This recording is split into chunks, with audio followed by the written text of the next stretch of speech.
말씀 앞에서 경외함으로 주께 홀로 섭니다. 생명의 말씀 읽고 순종해 주를 예배합니다. 기록된 말씀 힘이 있어서 진리로 우리 거룩해 하며 거룩한 말씀 세세 영원히 복음이 되어 말씀하시네. 하나님 말씀에 두려워 떠는 자, 그 말씀에 생명을 거는 자, 한 사람 찾으시는 주님의 약속을 믿어 하나님 말씀에 운명을 거는 자, 순종하며 주 따라가는 자, 영원한 하나님 나라 이뤄갈 주의 교회여 일어나라.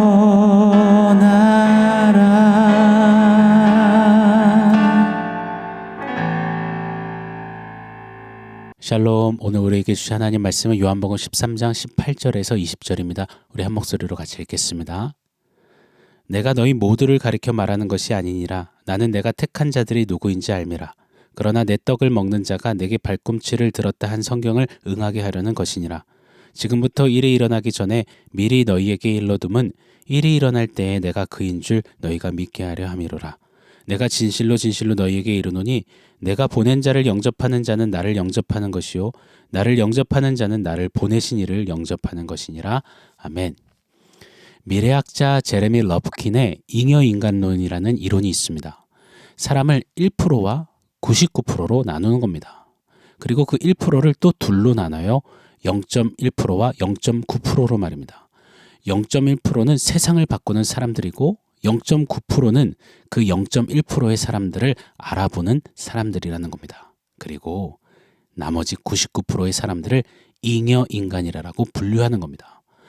잉여가 무슨 말일까요? 쓰고 남은이라는 뜻이죠. 즉 잉여인간이라는 것은 쓰고 남은 인간, 즉 쓸모없는 인간이라는 겁니다. 결국 세상은 0.1%의 사람들만이 특별한 역할을 감당하고 나머지는 이도저도 아닌 어중이 떠중이라는 말입니다. 사랑하는 여러분, 만약 그렇다면요, 저와 여러분은 0.1%입니까? 0.9%입니까? 아니면 99% 잉여인간입니까? 혹시 0.1%가 되기 위해 아니면 최소 0.9% 안에 들고자 애쓰고 계시진 않는지요?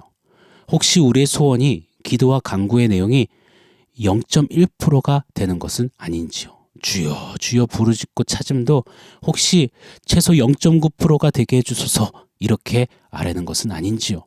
혹시 우리가 99% 잉여인간으로 살지 않게 해주소서 그리 불안에 떨며 애원하고 있진 않는지요? 잉여인간론은 그럴싸하게 꽤 있어 보이는 이론 같지만 매우 비성경적입니다.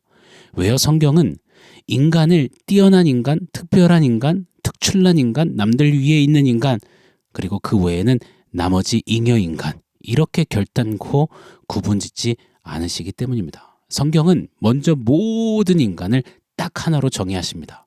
바로 모두가 죄인이라고 말입니다. 로마서 3장 23절 모든 사람이 죄를 범하였음에 하나님의 영광에 이르지 못한다 하셨습니다.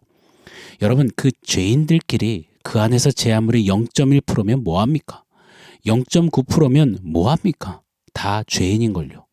뛰어난 0.1% 죄인, 그게 무슨 소용일까요? 다 죄에 오염되어서 하나님 없이 하나님의 영광에서 단절된 채 영원한 죽음을 향해 내리치닫는 운명인 것을 말입니다. 엔진이 다 고장나서 추락하는 비행기 안에서 0.1%, 0.9%, 99%가 무슨 의미가 있단 말입니까? 곧 곤두박질 쳐서 부닥쳐 다 불타 죽고야 말 텐데 말입니다. 나아가 성경은요, 이 죄인을 두 부류로 나누십니다. 택함을 받은 죄인, 그래서 예수로 말미암아 의인이라 칭함을 받게 된 죄인과 그렇지 못한, 택함받지 못한 죄인, 심판받을 죄인으로 나누십니다. 오늘 본문 18절에도 예수님이 정확히 말씀하세요. 나는 내가 택한 자들이 누구인지 알미라. 예수님은 택한 자들과 택하지 않은 자들을 정확히 아시는 겁니다. 그렇게 죄인을 택한 자와 택하지 않은 자로 나누고 분류하시는 우리 주님이십니다. 이런 분류 안에서 신기하리만큼 하나님 말씀 앞에 이 두 가지 명확한 마치 물과 기름과도 같은 그 반응이 나타나게 되는 겁니다. 택함을 받은 자는 말씀에 믿음으로 반응하게 되고, 택함을 받지 못한 자들은 아무리 말씀에 끄덕끄덕 거려도 믿음으로 반응하지 못한다는 겁니다. 양극단의 흑백 논리 같지만 이 엄격하고도 분명한 구분이 오늘날 우리에게도 고스란히 적용되는 것입니다. 자, 그런데 말입니다. 제레미 러프킨의 주장처럼 말씀의 이 명령 앞에서 우리는 은근히 잉여인간론을 거들먹거리는 경향이 꽤 많습니다. 하나님의 이 말씀은, 이 명령은 특출난 0.1%만, 영빨 좋을 것 같은 어느 목사, 장로, 선교사만 행할 수 있는 것으로 여기는 경우가 생각보다 많다는 겁니다. 아유, 우리 같은 평신도는요, 아유, 나같이 믿음이 연약한 사람은요 해당이 안 되는 말입니다. 아유, 내가 어떻게 말씀을 실천한단 말입니까? 스스로를 말씀 앞에서 잉여인간 취급하며 평가절하하는 모습이 알게 모르게 신앙인들 안에 참말이 많이 자리한 것만 같습니다. 결코 옳지 않습니다. 하나님의 말씀은 상위 0.1%, 0.9%만 살아내는 것이 아닙니다. 하나님의 말씀은 뛰어나고 특출난 자가 지켜 행하는 것이 아닙니다. 하나님의 말씀은 비록 죄인이지만 하나님께 택함을 받은 자들이 믿음으로 그 말씀에 반응하며 순종하는 것입니다. 믿으십니까? 저와 여러분은 이 믿음을 선물로 받아 구원에 이르는 자들입니다. 할렐루야. 고로 저와 여러분, 우리의 숙명은 하나님 말씀에 끄덕일 뿐 아니라 삶에 담아내는 믿음으로 순종하는 것임을 잊지 않기를 원합니다. 예수님께서는 제자들의 발을 씻기셨습니다. 이는 곧 있을 십자가에서의 죄사함을 상징하는 것이었습니다. 발을 씻기신 예수님은 명하세요. 너희도 이제 발을 씻겨주라. 이것은 제안이 아니었습니다. 예수님의 강력한 명령이었습니다. 우린 그 말씀의 명령 앞에서 콧노래를 한 소처럼, 그런 종처럼, 파견받은 사절단처럼 이 주님의 말씀에 믿음으로 순종하며 실행해야 하는 것입니다. 예외가 없습니다. 믿음을 부여받았다면 종으로서, 사절단으로서 고고고 가야 하는 것입니다. 사랑하는 여러분, 잊지 않기를 원해요. 주님의 이 말씀 앞에는 이도 저도 아닌 잉여 인간은 없는 겁니다. 딱 두 가지 반응만 있을 뿐입니다. 아멘 하며 자기 부인을 한 채 발을 씻기는 삶을 살아가든지, 아니면 노멘 하고 끝까지 자기 영광, 자기 증명, 자기 자랑, 자기 만족, 자기 도취를 위해 살아가든지 말입니다. 이 발을 씻기는 삶은 믿는 자만, 택함받은 자만 순종할 수 있는 것입니다. 택함받은 믿음의 사람, 저와 여러분이 말입니다. 오늘 본문은 한 부류의 이 사람을 정확히 소개해 줍니다. 18절 말씀인데요. 제가 한번 읽어드리겠습니다. 내가 너희 모두를 가리켜 말하는 것이 아니니라. 나는 내가 택한 자들이 누구인지 알미라. 그러나 내 떡을 먹는 자가 내게 발꿈치를 들었다 한 성경을 응하게 하려는 것이니라. 아멘. 누구를 말씀하시느냐? 바로 가룟 유다를 집어내시는 겁니다. 시편 41편에 미리 예언된 그대로 가룟 유다는 말씀에 믿음으로 순종하지 못했습니다. 결국 예수님을 이 은 30에 팔아넘기는 그런 귀결을 맞이합니다. 가룟 유다는 열심당원이었습니다. 조국의 독립을 위해 자신의 모든 걸 버리고 희생하고 봉사했던 사람입니다. 어쩌면 제레미 러프킨이 말한 0.1% 아니요 0.9%에 들만한 그런 열심을 가졌던 인물이었을 겁니다. 그러나 그런 유다는요, 발을 씻기며 십자가 죽음을 말하는 예수님에 대해 실망이 컸던 겁니다. 예수 스승님이 조국의 해방에 꼭 필요한 사람인 줄 알았는데 맥없이 죽는다니 화가 났을 것입니다. 그렇게 택함 받지 못했던, 그러나 뛰어남이 있었던, 열심이 있었던 열심당원 가룟 유다는 예수님의 12제자로 속해 3년간을 예수님과 동고동락했고 수없이 많은 표적을 보았음에도, 구원의 역사를 봤음에도 말씀에 믿음으로 반응할 수가, 순종할 수가 없었던 것입니다. 사랑하는 여러분, 가룟 유다의 전철을 밟지 않는 우리에게를 축원합니다. 때론 모나고 연약함 많고 늘 작심삼일에 죽었다 살았다를 반복해도 세상이 볼 때는 99%의 잉여 인간 같아 보일지라도 우리는요, 믿음 주셨잖아요. 우리는 택함을 받은 자라 성경이 우리에게 증언하시잖아요. 고로 콧두레를 한 소처럼요, 그런 예수의 종이 돼요. 또 예수 사절단이 돼요. 100번 넘어질지라도 또다시 기꺼이 일어나 십자가의 길에 올라서는 우리가 되기를 원합니다. 잠깐 흔들려도 또다시 믿음으로 말씀에 반응하여 순종하며 발을 씻기는 저와 여러분, 우리의 믿음 행진이 되기를 예수 이름으로 축원합니다. 자, 오늘 말씀 종합해서 원포인트 세워보겠습니다. 오늘 원포인트는 순종인간이라고 지어봤습니다. 순종인간. 말씀 앞에서 우리는 잉여인간이 아닙니다. 믿음으로 순종의 발을 씻기는 순종인간이어야만 합니다. 좀 어감이 그렇지만 순종인간, 이렇게 살아내보기를 원해요. 우리가 종으로서 또 예수 사절단으로서 발을 씻기는 그 애씀과 분투를 할 때, 아, 예수 믿는 거는 그런 거구나.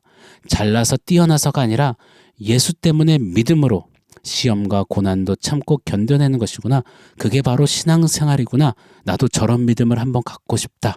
그렇게 택함 받은 자들이 우리를 통해 예수 생명으로 나오게 되는 겁니다. 반면 택함 받지 않은 자들은 그런 우리의 모습을 보고, 야, 봐봐, 예수 믿고 잘 되는 게 뭐 있어. 애초에 예수 안 믿길 잘했지. 예수 믿고 천국 간다더니 거 쌤통이다며 그냥 반대편 사망으로 도망치게 되는 겁니다. 이것이 바로 오늘 본문 20절의 말씀의 의미인 거예요. 내가 진실로 진실로 너희에게 이르노니 내가 보낸 자를 영접하는 자는 나를 영접하는 것이요, 나를 영접하는 자는 나를 보내신 이를 영접하는 것이니라. 아멘. 보잘것없는 우리가 믿음으로 말씀에 순종하며 발을 씻기면 너를 영접하는 것이 곧 너를 보낸 나 예수를 영접하는 것이다. 우리를 예수님과 같이 똑같이 여겨주시는 겁니다. 예수 인간, 예수 쟁이로 말입니다. 순종 인간으로 살아내어 작은 예수, 예수 인간, 예수 쟁이가 되어 좀 멋지게 하루를 살아도 좀 그렇게 주님 따라 사는 저와 여러분, 우리이기를 예수 이름으로 축원합니다. 아멘. 사랑하는 성도 여러분, 오늘 말씀과 원포인트 기억하면서 우리 함께 기도하겠습니다. 말씀 앞에서 잉여인간처럼 살지 않겠습니다. 순종의 사람, 순종인간, 그래서 예수를 꼭 닮은 작은 예수, 예수인간, 예수쟁이로 주님 따라가겠습니다. 우리 그렇게 결단하며 기도하겠습니다.